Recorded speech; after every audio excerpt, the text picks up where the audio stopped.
ہمارا آج کل کا جو معاشرے کا المیہ ہے، جو ہمارے معاشرے کی ستم ظریفی ہے، اس کو بتاتے ہوئے بھی نا رونا آ جاتا ہے۔ آج میں نے اس پہ کافی ولاگ، کافی ویڈیوز، کافی چیزیں میں نے اسپیچ جو ہے وہ ایڈ کر کے یوٹیوب پہ چینلز پہ میں نے سینڈ کی ہوئی ہیں۔ آپ میرے چینل دیکھیں گے، اس ٹاپک پہ آلریڈی کافی ویڈیوز ہیں۔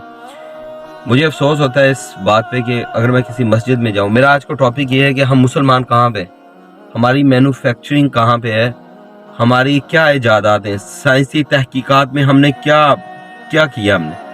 جس مسجد میں جائیں اس مسجد کے ایک الگ سے گروہ، ایک الگ سے فرقہ ہے۔ ہم مسلمان ہیں، سب سے پہلے یہ ڈیفائن کرنا ہے ہم مسلمان ہیں نہیں، ہمیں پہلے انسان بننا ہے، مسلمان بعد میں بننا ہے۔ کیا مسلمان اور انسان میں فرق ہے کہ نہیں؟ جس کو اللہ نے اشرف المخلوقات بنایا تھا وہ یہ اشرف المخلوقات تھی جو پاکستان میں موجود ہے۔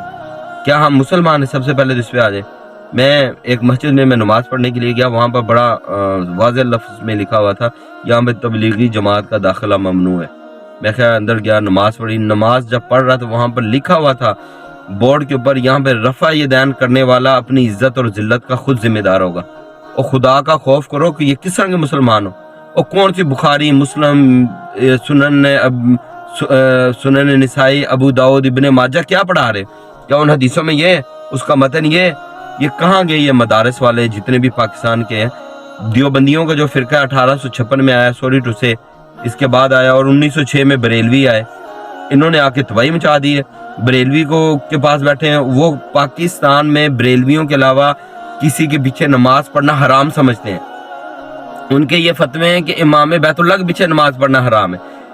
دیوبندیوں کے پیچھے جائیں، وہ کہتے ہیں بریلویوں کے پیچھے نماز پڑھنا حرام ہے، یہ کافر ہے۔ اہل حدیثوں کے پیچھے جائیں، وہ کہتے ہیں یہ ساری مشرک ہے۔ شیعوں کے پاس جائیں، وہ کہتے ہیں یہ سارے کافر ہیں، ہم مسلمان ہیں۔ دیوبندیوں کے پاس جائیں، وہ کہتے ہیں شیعہ، سنی، اہل حدیث سارے کافر ہیں، ان کے عقائد ہی غلط ہیں۔ اور پہلے یہ تہیہ کر لو آپ مسلمان بھی ہو کہ نہیں۔ آپ لوگوں نے ایجاد ایسا کیا کر دیا؟ میں بتاتا ہوں ہمارے مسلمانوں کی ایجادات کیا ہے۔ لمبی داڑھی نہیں ہے تو کافر ہے، ٹخنوں سے اوپر شلوار نہیں ہے کافر ہے، آپ نے رفع یدین کر لیا کافر ہے، 4 فرض صرف ظہر کے پڑھیں باقی نماز نہیں پڑھی آپ کافر ہے، ویتر 3 پڑھ لیا کافر ہے، ویتر 1 پڑھ لیا کافر ہے، آپ نے ولد زوالین سے ولد غوالین پڑھ لیا آپ کافر ہے۔ قرآن کے الفاظ پہ آپ لوگوں کا جھگڑا ہے۔ قرآن کے جو جس طریقے سے قرآن کو ادا کیا جاتا ہے، الفاظ کو زواد اور دوات پہ آپ کا اختلاف ہے۔ اچھا اس کو بھی چھوڑیں، ایک گاؤں میں میرا اتفاق ہوا جنازہ پڑھنے کا۔ وہاں پہ جب میں نے جنازہ پڑھا، آپ یقین جانے 4 جنازے اس ٹائم پڑھے۔ شیعوں نے علیحدہ پڑھایا، دیوبندیوں نے علیحدہ پڑھایا، اہل حدیثوں نے علیحدہ پڑھایا، اور بریلویوں نے کسی کے پیچھے جنازہ نہیں پڑھا۔ انہوں نے کہا ہم نے علیحدہ جنازہ پڑھنا ہے۔ یہاں بھی چھوڑیں، قبر کے اوپر کھڑے ہو گئے، انہوں نے جب اذان پڑھی، یہ بھی ایک نیا طریقہ ہے، خیر عجیب و غریب یہ لوازمات ہیں۔ اس کے اوپر کھڑے ہو کے اذان پڑھی، 3 فرقوں نے کہا یہ تو ہے ہی مرتد ہے، جو دفنا رہے ہیں وہ بھی مرتد ہے۔ یہاں بھی چھوڑیں، کفن کے اوپر کلمہ لکھنے لگے مارکر سے، انہوں نے کہا یہ کیوں لکھ رہے؟ کہتے ہیں اس سے اس کی بخشش ہو جائے گی۔ آپ پوری دنیا کے قرآن پاک اس میت کے ساتھ قبر میں رکھ دیں، آپ کی بخشش پھر بھی نہیں ہوگی جب تک آپ کے اپنے اعمال ٹھیک نہیں ہوں گے۔ قبر تک، دفنانے تک کلوں کا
ہاں